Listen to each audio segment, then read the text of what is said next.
রাজধানী সহ দেশের বিভিন্ন স্থানে শক্তিশালী ভূমিকম্প অনুভূত হয়েছে। রিখটার স্কেলে এর মাত্রা ছিল 5.7। ভূমিকম্পে রাজধানী সহ দেশের বিভিন্ন স্থানে ভবন ধস ও হেলে পড়ার খবর পাওয়া গিয়েছে। সকাল 10:38 দিকে এই কম্পন অনুভূত হয়। এতে রাজধানীর পুরান ঢাকার বংশালে বিল্ডিং এর রেলিং ভেঙে 3 জন মারা গেছেন বলে জানা গেছে। ইলিয়াস মাতবরের প্রতিবেদনে বিস্তারিত। শুক্রবার সকাল 10:38 রাজধানী সহ দেশের বিভিন্ন স্থানে ভূমিকম্প অনুভূত হয়। এটি কয়েক সেকেন্ড স্থায়ী ছিল।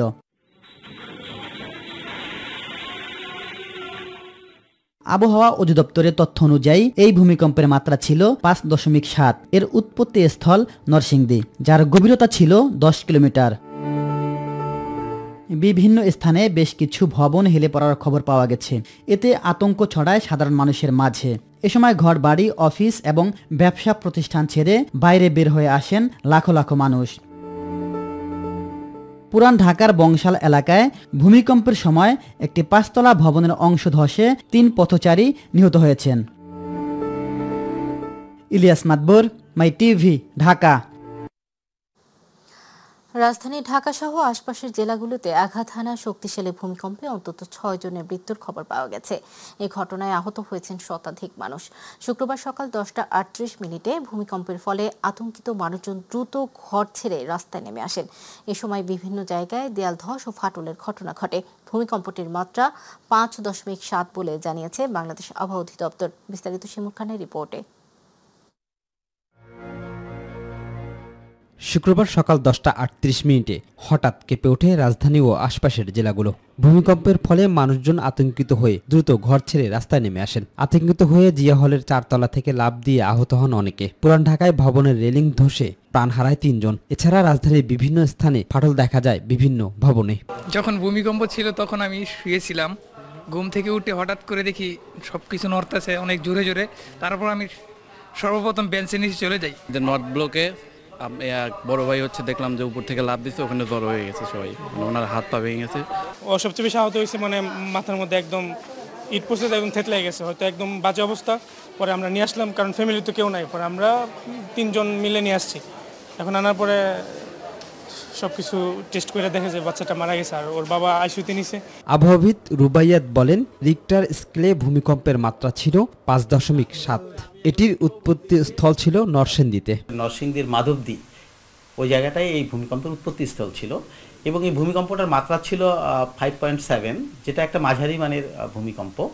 এবং আসলে যে আজকে যে ভূমিকম্পটা হয়েছে, আমাদের এই গত যে কয়েক দশকের মধ্যে আসলে এই ভূমিকম্পটার মাত্রা আজকে এটা আসলে বেশি ছিল। এদিকে শুক্রবার দুপুরে ঢাকা মেডিকেল কলেজ হাসপাতালে আহতদের দেখতে যান স্বাস্থ্য উপদেষ্টা নূরজাহান বেগম।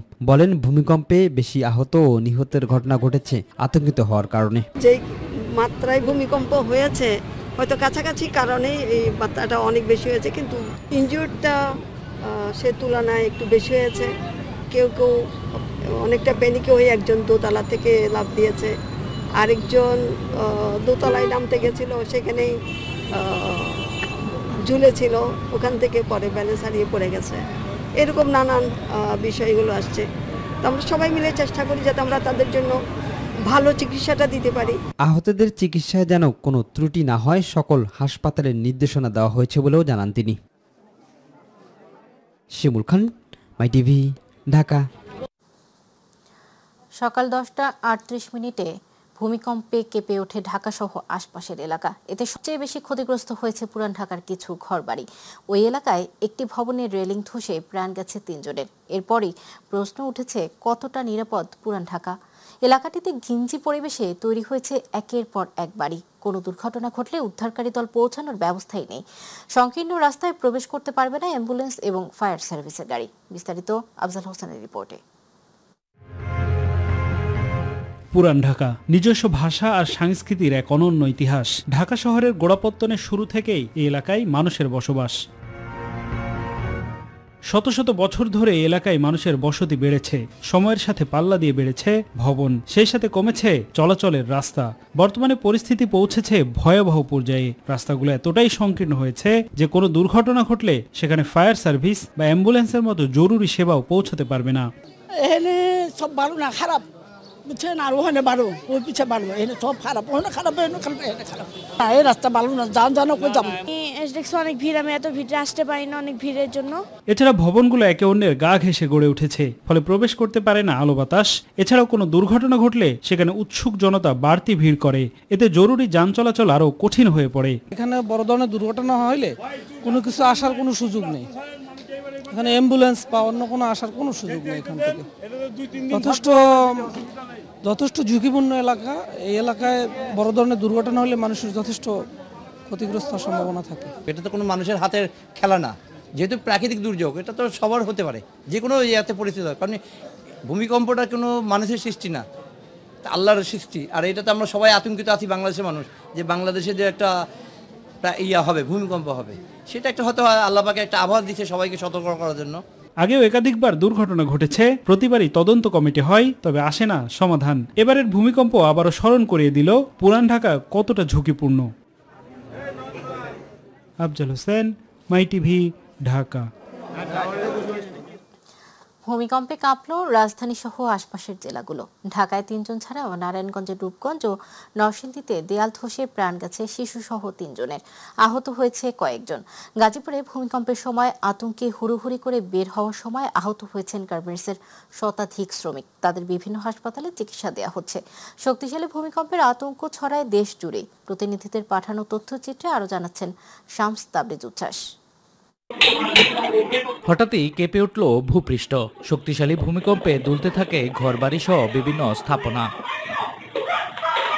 ভূমিকম্পে নারায়ণগঞ্জের রূপগঞ্জে কোন্দাইলে দেয়াল চাপায় প্রাণ গেছে এক শিশুর। এ ঘটনায় শিশুর মা কুলসুম বেগম এবং প্রতিবেশী জেসমিন বেগম আহত হয়। স্থানীয় প্রত্যক্ষদর্শীরা জানায়, সকালে ভূমিকম্প শুরু হলে শিশু ফাতেমা ও তার মা কুলসুম বেগম এবং প্রতিবেশী জেসমিন বেগমকে সঙ্গে নিয়ে ভুলতা গাউছিয়া যাওয়ার পথে ছিলেন। এ সময় সড়কের পাশে একটি পুরনো দেয়াল প্রবল কম্পনের মুখে তাদের উপরে ধসে পড়ে। দেয়ালের নিচে চাপা পড়ে ঘটনাস্থলে শিশু ফাতেমার মৃত্যু হয়। এছাড়াও রূপসী এলাকায় ঘরের ছাদের প্লাস্টার খসে আহত হয়েছে 2 জন। আবহাওয়া অফিসের তথ্যমতে ভূমিকম্পের উৎপত্তিস্থল নরসিংদীর মাধবদী এলাকা। পলাশী উপজেলার নানিতা গ্রামে মাটির ঘরের দেয়াল ধসে নিহত হয়েছে 1 জন। সদর উপজেলার গাবতলী এলাকায় একটি বাড়ির ছাদের রেলিং ভেঙে 4 জন গুরুতর আহত হয়েছেন। এর মধ্যে 2 জনকে উন্নত চিকিৎসার জন্য ঢাকা মেডিকেল কলেজ হাসপাতালে প্রেরণ করা হয়েছে। এদিকে গাজীপুরের টঙ্গী ও শ্রীপুরে ভূমিকম্পের সময় কয়েকটি পোশাক কারখানায় হুড়োহুড়ি করে নামতে গিয়ে আহত হয়েছে অন্তত শতাধিক শ্রমিক। শ্রীপুর পৌরসভার গড়গড়িয়া মাস্টারবাড়ি এলাকায় ডেনিমেক লিমিটেড পোশাক কারখানা ও টঙ্গীর ফ্যাশন পালস লিমিটেড সহ কয়েকটি কারখানায় এই ঘটনা ঘটে। আহত শ্রমিকদের বিভিন্ন হাসপাতালে নেওয়া হয়েছে। এছাড়াও ভয়াবহ ভূমিকম্পে মুন্সিগঞ্জ শহরের বেশ কয়েকটি ভবনে ফাটল দেখা দিয়েছে। একই সঙ্গে ভবনের মেঝে ও দেয়ালের টাইলস খসে পড়ার মতো ঘটনা ঘটে। জেলার 6 উপজেলা জুড়ে এই ভূমিকম্প অনুভূত হয়। এ সময় শহরের পাঁচঘুরিয়াকান্দি, পূর্ব সদরপাড়া ও উত্তর ইসলামপুর এলাকায় 3টি ভবনে দেয়ালে ফাটল ও মেঝের টাইলস খসে পড়ে। শহরের উত্তর ইসলামপুর এলাকার আমিন উদ্দিনের 3তলা ভবনের 3য় তলার ফ্ল্যাটের দেয়াল ও মেঝে থাকা টাইলস খসে পড়ে। আবহাওয়া অধিদপ্তর বলছে, ঢাকা এবং এর আশপাশে বিগত কয়েক দশকে সংঘটিত হওয়া ভূমিকম্পের মধ্যে এটি সবচেয়ে শক্তিশালী এবং সর্বোচ্চ মাত্রার ভূমিকম্প। শামস তাবরেজ উচ্ছ্বাস, মাই টিভি, নিউজ ডেস্ক। দেশে ভূমিকম্পে ঘরবাড়ি ধসে এবং অন্যান্য দুর্ঘটনায় হতাহতের ঘটনায় গভীর শোক ও দুঃখ প্রকাশ করেছেন প্রধান উপদেষ্টা ডক্টর মোহাম্মদ ইউনূস। দুপুরে এক শোক বার্তায় নিহতদের আত্মার মাগফিরাত কামনা এবং শোকসন্তপ্ত পরিবারের প্রতি গভীর সমবেদনা জানান তিনি। শোক বার্তায় প্রধান উপদেষ্টা বলেন, এরই মধ্যে এক শিশুসহ কমপক্ষে 5 জনের মৃত্যু এবং ঢাকা বিশ্ববিদ্যালয়ের শিক্ষার্থী, গাজীপুরে কারখানা শ্রমিক ও ভূমিকম্পের উৎপত্তিস্থল নরসিংদী সহ দেশের বিভিন্ন স্থানে 100-র কাছাকাছি ব্যক্তি আহত হওয়ার খবর নিশ্চিত হওয়া গেছে। তিনি আহতদের দ্রুত আরোগ্য কামনা করেন এবং সংশ্লিষ্ট সব দফতরকে ক্ষতিগ্রস্ত স্থানে উদ্ধার কার্যক্রম জোরদার করার নির্দেশ দেন। প্রধান উপদেষ্টা বলেন, সরকারের পক্ষ থেকে পরিস্থিতি নিবিড়ভাবে পর্যবেক্ষণ করা হচ্ছে এবং ক্ষয়ক্ষতির পূর্ণ বিবরণ সংগ্রহের উদ্যোগ নেওয়া হয়েছে। তিনি দৃঢ় আশা প্রকাশ করেন যে দেশের জনগণ ধৈর্য ও সাহস ধরে এই ভয়াবহ পরিস্থিতি মোকাবেলা করবেন।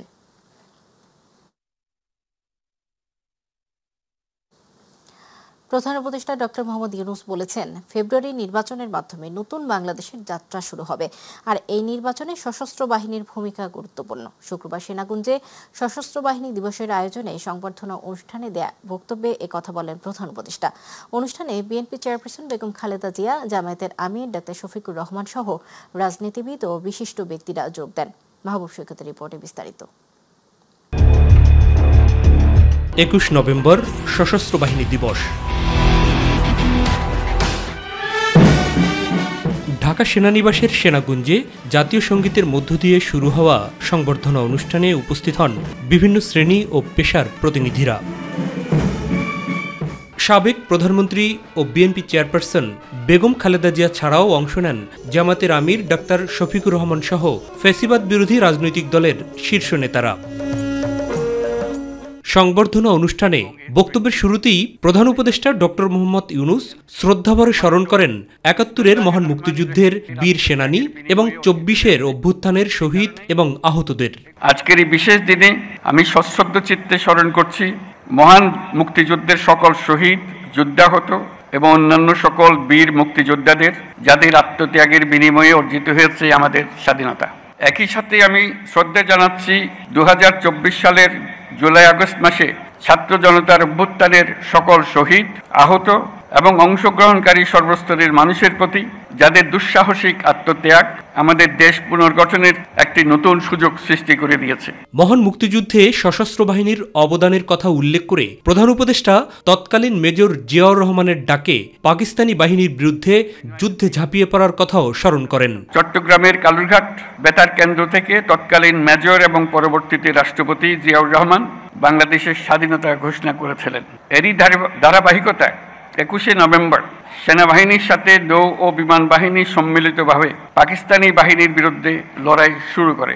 এই কারণেই 21শে নভেম্বরকে মুক্তিযুদ্ধের একটি মাইল ফলক হিসেবে গৌরবের সাথে পালন করা হয়। বিগত দিনে গণতান্ত্রিক সকল আন্দোলনে দেশপ্রেমিক সশস্ত্র বাহিনী যেভাবে জনগণের পাশে ছিল, আগামীতেও সে ধারা অব্যাহত থাকবে বলে প্রত্যাশা করেন শান্তিতে নোবেলজয়ী এই সরকার প্রধান।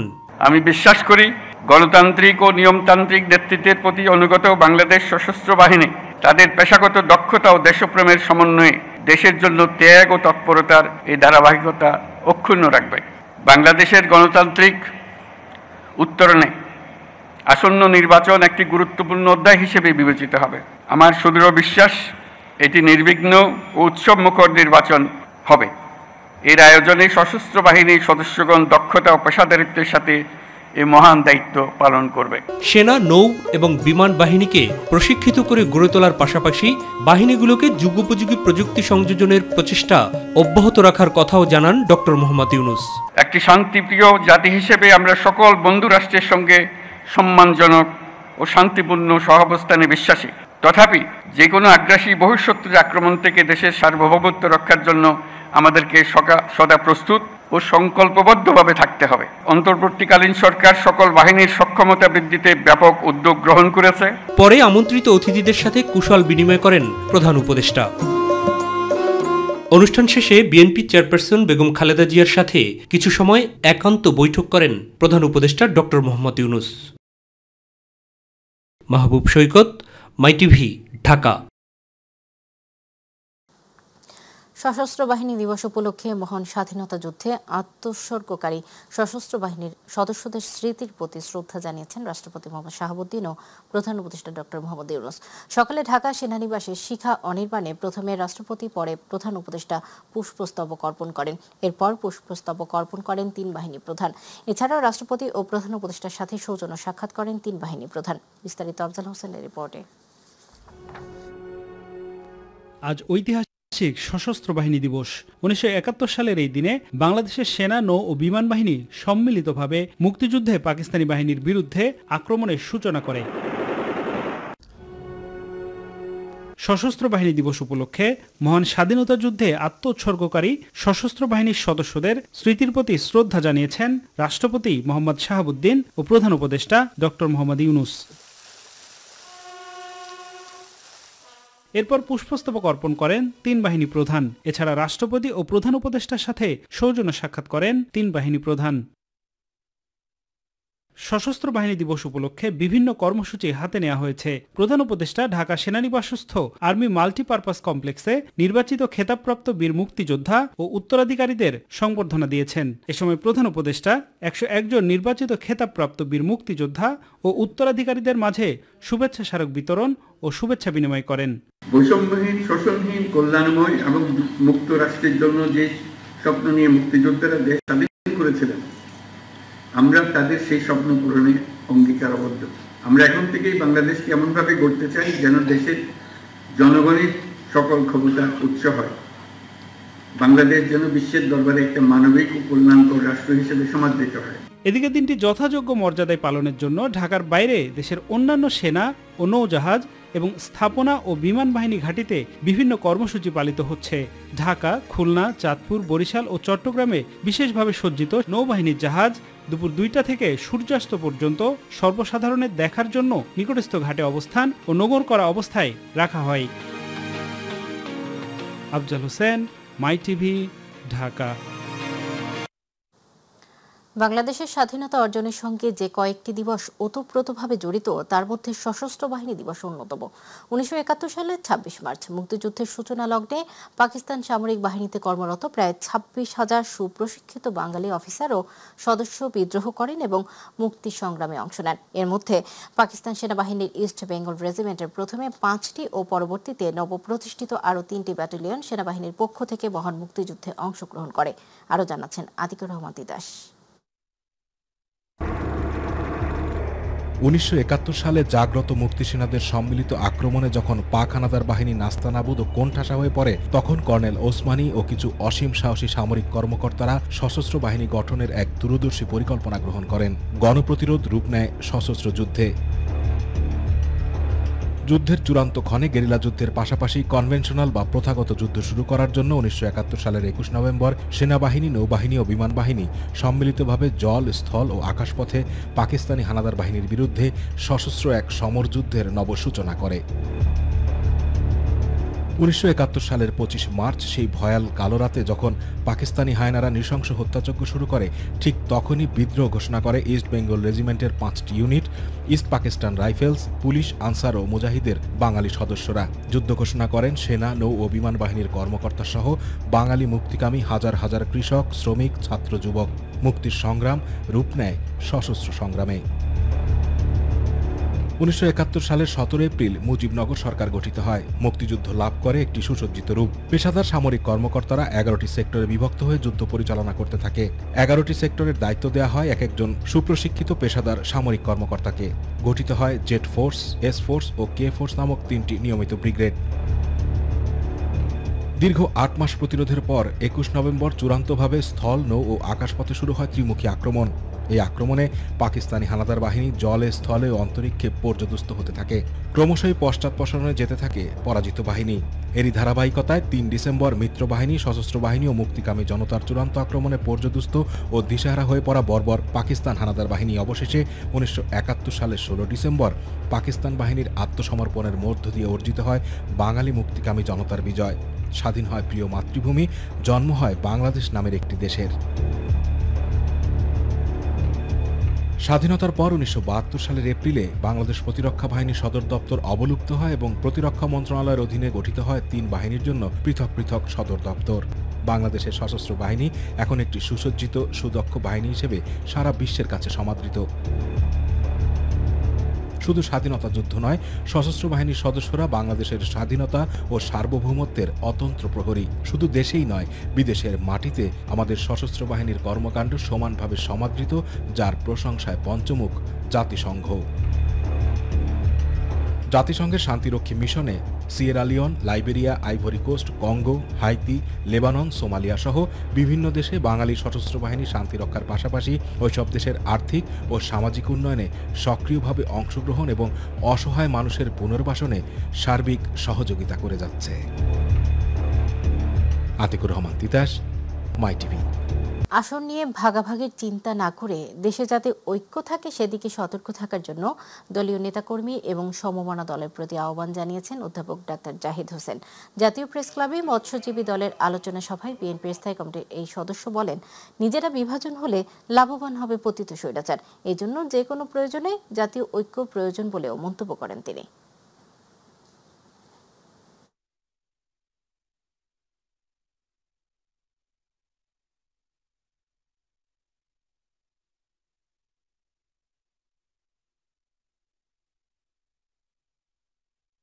আজকে যদি আমাদের মধ্যে কোনো বিভাজন হয় তাহলে লাভ হবে কাদের? লাভ হবে ওই পতিত বা পলায়নকৃত স্বৈরাচারের। আর এর ফসল ভোগ করার জন্য তারা উঠে পড়ে লেগে আছে। ওই ফাঁক দিয়ে আমাদের ঐক্যের কে যদি বিনষ্ট করতে পারে সেই ফাটল দিয়ে ঢুকে পড়তে চেষ্টা করবে পতিত স্বৈরাচার। কারণ স্বৈরাচার তো পালিয়েছে, স্বৈরাচারের শব্দ স্বর এই বাংলাদেশে আছে। হিন্দু সম্প্রদায়ের ও আওয়ামী লীগের কিছু কর্মী দাঁড়িপাল্লায় ভোট দিতে চায়, তাদেরকে হুমকি দেওয়া হচ্ছে বলে মন্তব্য করেছেন বাংলাদেশ জামায়াত ইসলামীর সেক্রেটারি জেনারেল অধ্যাপক মিয়া গোলাম পরোয়ার। তিনি বলেন, দাঁড়িপাল্লার জোয়ার দেখে বিএনপির মাথা নষ্ট হয়ে গেছে। আগামী নির্বাচনে ইসলামী দলগুলো সমঝোতার ভিত্তিতে ভোটের মাধ্যমে জয়লাভ করে নতুন বাংলাদেশ গঠন করবে। তিনি বলেন, আগামী নির্বাচনে দুর্নীতিবাজদের লাল কার্ড দেখাবেন জনগণ। নির্বাচনে কেউ যদি ভোট কেন্দ্র দখল করে সিল মেরে নিয়ে যায় তাহলে কেন্দ্র দখল করে রাখতে হবে। এই জন্য সকাল থেকে কর্মী সমর্থকদের কেন্দ্রে নিয়ন্ত্রণ নিতে রাখতে হবে। সকালে খুলনা 5 আসনের ডুমুরিয়া উপজেলা শাহপুর আন্দুলিয়া ফুটবল মাঠে ডুমুরিয়া উপজেলা জামায়াত ইসলামের উদ্যোগে ছাত্র গণজমায়েতের প্রধান অতিথির বক্তৃতায় তিনি এসব কথা বলেন। চারিদিকে গ্রামে ওয়ার্ল্ডে যখন দাঁড়িপাল্লার জোয়ার, মা বোনেরা পুরুষরা বাড়ি বাড়ি যাচ্ছে আর দাঁড়িপাল্লার কথা বলছে। রিক্সাওয়ালাকে জিজ্ঞেস করে, ভ্যানওয়ালা, বাস স্ট্যান্ড, টেম্পুওয়ালা, দোকানদার বলে কারে ভোট দিবা? বলে আমরা সব দেখছি, এবার আমরা দাঁড়িপাল্লায়। কি বলে কিনা বলেন? এতে এখন আমার বিএনপির বন্ধুদের মাথাটা একটু ডিস্টার্ব হয়ে গেছে। আসন্ন জাতীয় সংসদ নির্বাচনে রাজধানীর বিভিন্ন আসনের জামায়াত মনোনীত প্রার্থীদের গণসংযোগ ও গণমিছিল অনুষ্ঠিত হয়েছে। এই সময় প্রার্থীরা বলেন, জামায়াত ইসলামী জাতিকে দুর্নীতি, সন্ত্রাস, চাঁদাবাজ মুক্ত এক নতুন বাংলাদেশ উপহার দিতে প্রতিশ্রুতিবদ্ধ। ইলিয়াস মাতবরের প্রতিবেদনে বিস্তারিত। সকালে রাজধানীর ধানমন্ডি এলাকা থেকে ঢাকা 10 আসনের জামাত ইসলামের মনোনীত সংসদ সদস্য প্রার্থী জসিম উদ্দিনের সমর্থনে মোটরসাইকেল শোভাযাত্রা অনুষ্ঠিত হয়েছে। জামাত ইসলামের নেতৃত্বে দুর্নীতিমুক্ত, সন্ত্রাসমুক্ত, চাঁদাবাজ মুক্ত নতুন বাংলাদেশ গড়ে তোলা সম্ভব বলে মন্তব্য করেন ঢাকা 10 আসনের জামাতের প্রার্থী। রাস্তাঘাটের উন্নয়ন থেকে শুরু করে যত রকমের ট্রাফিক যানজট, নর্দমা দুর্নীতি, এই জাতীয় যত অপকর্ম আছে সবগুলি ছাপিয়ে একটা সুন্দর ধানমন্ডি উপহার দেব আপনাদেরকে। অন্যদিকে ঢাকা 11 আসনে আতিকুর রহমানের সমর্থনে শাহজাদপুর থেকে রামপুরা পর্যন্ত গণমিছিল অনুষ্ঠিত হয়। এ সময় ঢাকা 11 সংসদীয় এলাকাকে নতুন বাংলাদেশের মডেল হিসেবে গড়ে তোলার প্রত্যয় ব্যক্ত করেন এই প্রার্থী। এখানে নিম্ন শ্রেণীর মানুষ বসবাস করেন বেশি, তাদের জন্য আমরা স্বাস্থ্য কার্ড চালু করব, আমরা রেশন শপের ব্যবস্থা করব, আমরা স্বাস্থ্য বীমা চালু করব 24 ঘন্টা, যাতে করে টোল ফ্রি তারা চিকিৎসাপত্র পেতে পারে, সেই ব্যাপারে ইনশাআল্লাহ আমরা পদক্ষেপ গ্রহণ করব। এছাড়া ঢাকা 14 আসনে জামাতের প্রার্থী ব্যারিস্টার আরমানের সমর্থনে মিরপুর এলাকায় গণমিছিল অনুষ্ঠিত হয়।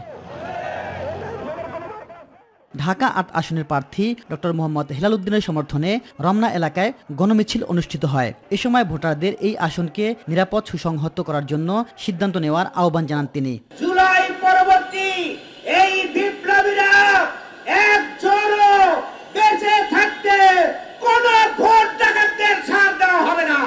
আগামী বাংলাদেশ, আগামী ঢাকা আসনকে নিরাপদ সুসংহত করার জন্য, দাঁড়িপাল্লা প্রতীককে বিজয়ী করার জন্য সবাইকে সিদ্ধান্ত নিতে হবে। ইলিয়াস মাতবর, মাই টিভি, ঢাকা। জুলাই গণহত্যা মামলায় শেখ হাসিনা সহ তাদের বিরুদ্ধে যে তথ্য প্রমাণ এসেছে তা দেখে পৃথিবীর যে কোনো আদালত বলবে তারা দোষী। এমনটা জানিয়েছেন অ্যাটর্নি জেনারেল মোহাম্মদ আসাদুজ্জামান। সকালে ঝিনাইদহের শৈলকুপায় রোটেক্স ফাউন্ডেশনের আয়োজনে কর্মমুখী শিক্ষা, পরিবেশ উন্নয়ন ও স্বধর্মীয় মূল্যবোধ চর্চা বিষয়ক মতবিনিময় সভায় প্রধান অতিথির বক্তব্যে তিনি কথা বলেন। শেখ হাসিনা মুখ্য নয় উল্লেখ করে অ্যাটর্নি জেনারেল বলেন, শেখ হাসিনা মাত্র 20 দিনে 1400-র বেশি মানুষকে গুলি করে হত্যা করা হয়েছে।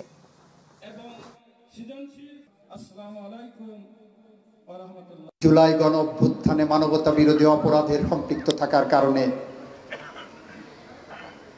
ইতিমধ্যেই দেখেছেন, কিন্তু যে এভিডেন্স এসেছে, যে সাক্ষ্য প্রমাণ এসেছে, পৃথিবীর যে কোনো আদালতে গেলেই এই সাক্ষ্য প্রমাণ বলবে যে এরাই দোষী। শীত এলেও এখনো চড়া রাজধানীর সবজির বাজারগুলো। শাক, পেঁপে, ফুলকপি সহ কিছু পণ্যের দাম কমলেও বরাবরই শিম, টমেটো, বেগুন সহ বেশ কিছু সবজির দাম নাগালের বাইরে। এখনো নিয়ন্ত্রণে নেই পেঁয়াজের বাজার, যাতে অসন্তোষ ভোক্তারা। মাছ মাংসের দাম স্বাভাবিক থাকলেও কিছুটা অস্বস্তি দেখা গেছে চালের বাজারে। রাজধানীর হাতিরপুল এলাকা থেকে বিস্তারিত মিফতাকুলের রিপোর্টে। আসন্ন শীতকে ঘিরে প্রভাব পড়তে শুরু করেছে রাজধানীর কাঁচা বাজারগুলোতে। শীতকালীন সবজি বাজারে আসলেও এখনো লাগামহীন শিম, টমেটো, বেগুন সহ বেশ কিছু সবজির দাম। পাশাপাশি শাক, পেঁপে, ফুলকপি সহ কিছু পণ্যের দাম কমেছে। শীতের দিনে যেমন সবজিগুলি সবসময় বেশি হয় এবং দাম কমে, কিন্তু এখন না কমার কারণ হলো কি প্রোডাকশনও তো কম হয়, এরকম হয়তো মনে আছে। এই সময় তো আরো কমার কথা, কিন্তু ওই হিসাবে কমে নাই, তবে আগের থেকে একটু কম আছে। অন্য বছর হিসাবে এই বছরে আপনার টমেটো, সিম একটু দামটা বেশি। এদিকে চালের দাম কিছুটা কমেছে, যদিও মাছ, মাংস সহ অন্যান্য নিত্য প্রয়োজনীয় পণ্যের দাম কিছুটা স্বাভাবিক থাকলেও এখনো নিয়ন্ত্রণে নেই পেঁয়াজের বাজার। ফলে অস্বস্তিতে নিম্ন এবং মধ্যবিত্তরা। পেঁয়াজের দামটা আর কি ডবল হয়ে গেছে, এটা সরকার ঠিক করতে পারতেছে না। আমরা যারা মিডল ক্লাস ফ্যামিলির মানুষ বিলং করি তাদের জন্য মোটামুটি টাফ হয়ে যাচ্ছে, আর যারা নাকি একদম রাস্তায় যারা থাকে তাদের জন্য তো খুবই টাফ হয়ে যাচ্ছে এগুলা বাজার করা। আমদানি যদি বেশি হয় তাহলে দাম কমে যায়, আর আমদানি না হলে কারণ বাজার আড়তদাররা এরা মাল কম দামে বেচতে চায় না, ধরে রাখে। বাজার মনিটরিং এবং উৎপাদিত পণ্যের যথাযথ সংরক্ষণ বাড়ানোর প্রতি তাগিদ দিয়েছেন নগরবাসী। মিফতাক আলী, মাই টিভি, ঢাকা। ঢাকার মোহাম্মদপুরের কুখ্যাত সন্ত্রাসী হিসেবে পরিচিত মনির হোসেন ওরফের রক্তচোষা জনিকে দেশি অস্ত্রসহ গ্রেপ্তার করেছে র্যাব। সন্ত্রাসী জনি দীর্ঘদিন ধরে মোহাম্মদপুরের বিভিন্ন এলাকায় ভয়ভীতি দেখিয়ে চাঁদাবাজি, মারধর, এলাকাভিত্তিক সন্ত্রাসী কার্যক্রম ও অস্ত্রের মহড়া চালিয়ে আসছিল। গোপন সংবাদের ভিত্তিতে গতকাল রাতে মোহাম্মদপুর থেকে তাকে গ্রেপ্তার করা হয়। দুপুরে র্যাব 2 এর বসিলা কার্যালয়ে সংবাদ সম্মেলন করে বিস্তারিত তুলে ধরেন র্যাব 2 এর সিও খালিদুল হক হাওলাদার। কুখ্যাত সন্ত্রাসী জনির বিরুদ্ধে চাঁদাবাজি, সন্ত্রাসী, ডাকাতি সহ বিভিন্ন অভিযোগে 14টি মামলার তথ্য পাওয়া গিয়েছে বলেও জানান তিনি। তার অপরাধের যে সহিংসতা এবং তার যে সহিংসতার ধরন, এটা শোনা যায় যে সে মানুষকে জখম করে, মার্ডার করে, হত্যা করে সে রক্ত নাকি পান করত। তো এইভাবে তার নাম এসেছে রক্তচোষা জনি। আমরা এই অপরাধীদের আইনের আওতায় নিয়ে আসার জন্য আমরা জিরো টলারেন্স নীতি অবলম্বন করি।